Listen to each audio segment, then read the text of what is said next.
Bonjour à toutes et à tous, bienvenue sur le plateau de Le Turf TV pour votre émission consacrée au Quintet Plus 5-5 du jeudi 25 juillet à Chantilly. Pour m'accompagner aujourd'hui, j'ai le plaisir de recevoir un journaliste qui a du nez, qui a du flair, qui sent les bonnes affaires. Je veux bien sûr parler d'Éric Brosselin du journal Week-end. Bonjour Éric. Bonjour Frédéric, bonjour à tous.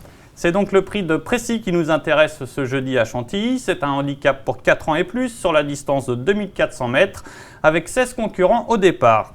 Avant de se lancer dans l'étude de cette épreuve, je vous propose bien sûr de passer tout de suite au sommaire de l'émission.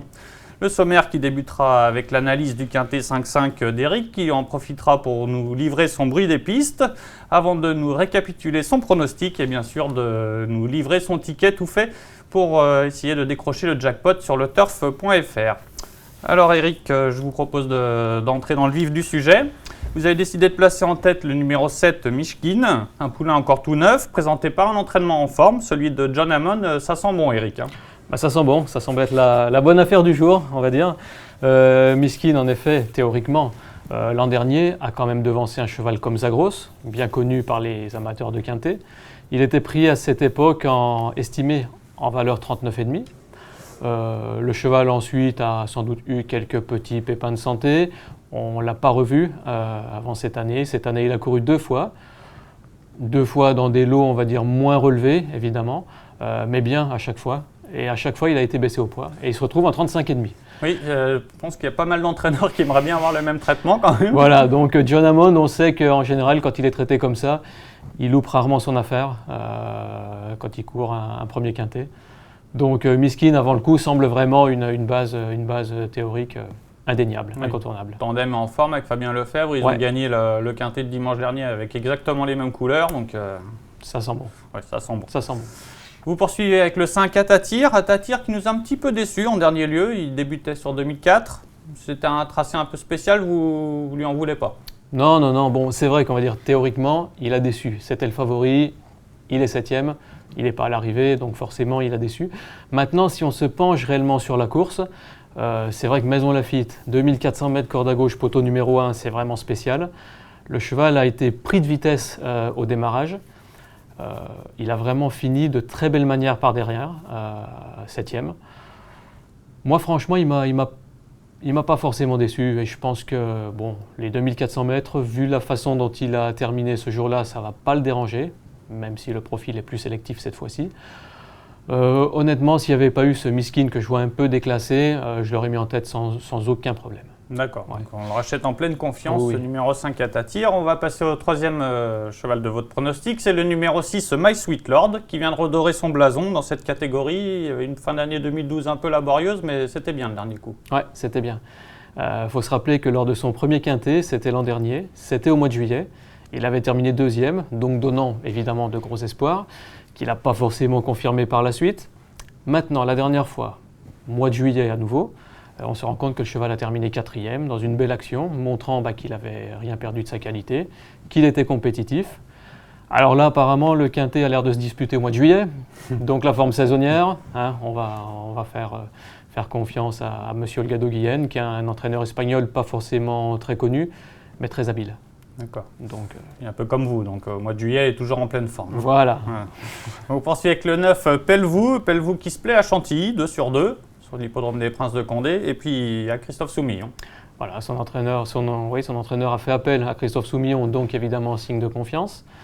Pelvoux a eu un peu de mal à retrouver la bonne carburation cette année. L'an dernier, il a fait l'arrivée de plusieurs quintets.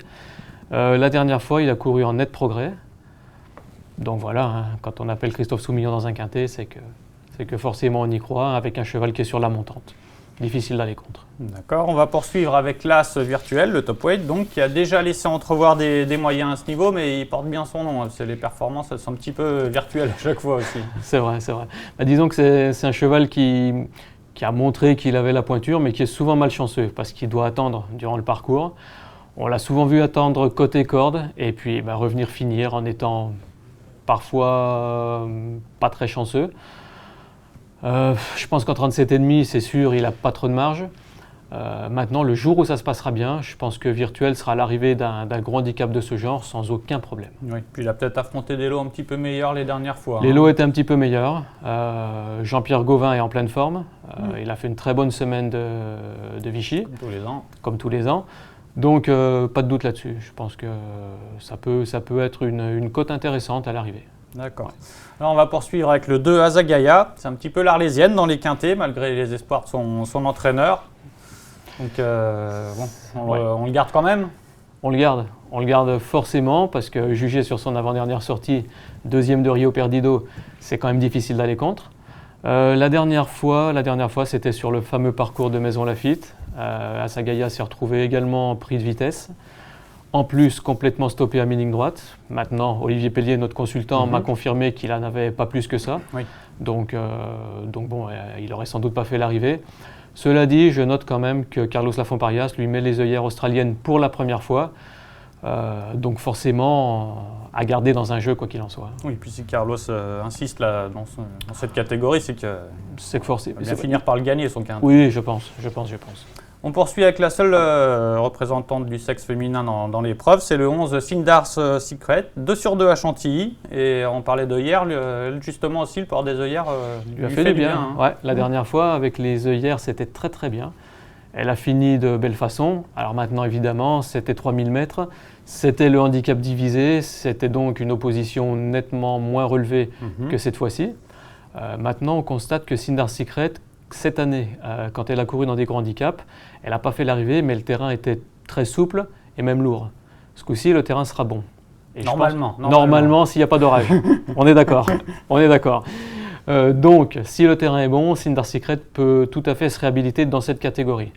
Et j'aurais tendance même à ajouter que, par contre, s'il y avait des orages, enlever Sindar's Secret et remplacer là par Merendinho. Oui, voilà. Donc bien se fixer avec la météo au moment de la course. On va compléter ce pronostic avec le numéro 10, Notion, qui va nous permettre de dévoiler notre bruit des pistes. Un bruit des pistes qui nous vient du jockey de Notion, Umberto Rispoli, qui nous a déclaré en dernier lieu « J'ai pensé venir gagner à mi-ligne droite, mais mon partenaire a coincé dans les 150 derniers mètres. C'était une semi-rentrée. » On peut en attendre des progrès, je pense. Ouais, complètement. Et c'était un premier quintet. En plus. C'était un premier quintet, semi-rentrée, 2 mois d'absence. Le cheval a un peu plafonné dans la phase finale. Maintenant, il est 7e pour un premier quintet. Et pour une semi-rentrée, je pense que c'est quand même un bon résultat. Oui. Dès lors, à mon avis, Notion devrait accuser des progrès là-dessus. Une place, on va peut-être pas avoir Notion pour la victoire dès maintenant, mais une place est largement dans ses cordes, je pense. Avec le 1 à la corde, puis lui, en plus, le terrain, apparemment, il fait tout. Oui, il fait tout. Puis Umberto Rispoli, manifestement, a tenu quand même à remonter Notion. Oui. Donc c'est quand même un petit indice supplémentaire. Voilà, garder dans un jeu, donc le 10, Notion. Merci beaucoup, Eric. Je vais vous laisser récapituler votre pronostic. Alors, on va mettre en tête le numéro 7, Mishkin, devant le 5, Atatir, le 6, My Sweet Lord, le 9, Pelvoux, l'As Virtuel, le 2 Azagaya, le 11 Sindar's Secret et le 10 Notion. Merci Eric. Alors on va essayer de décrocher le fameux jackpot sur le turf.fr avec un ticket 5-5 tout fait, tout préparé. Il n'y a plus qu'à le refaire sur Internet. Voilà. Donc vous avez choisi un 5-5 avec 3 bases et 7 associés. Les 3 bases. Mes 3 premiers. Voilà, les 3 premiers du 7, prono. 5, 6. 7, 5, 6. Et on les associe au 9, As, 2, 11, 10. Le 3 Main Top et le 13 Merendinho, qui sont un petit peu les deux qu'on a sortis du prono, qu'on regrette un petit peu. Voilà. Donc ça nous fait un jeu à 21 € pour 1 € de mise de base. On espère qu'on va décrocher le jackpot pour payer les vacances du mois d'août. Ce serait bien. Voilà. Merci beaucoup Eric pour toutes ces informations. Merci à vous. À très bientôt sur ce plateau. Merci à vous de nous avoir suivis. Rendez-vous dès demain pour une nouvelle émission qui sera consacrée au Quintet plus 5-5 de vendredi soir à Cabourg. En attendant, bon jeu à tous sur le turf.fr. Au revoir. Au revoir.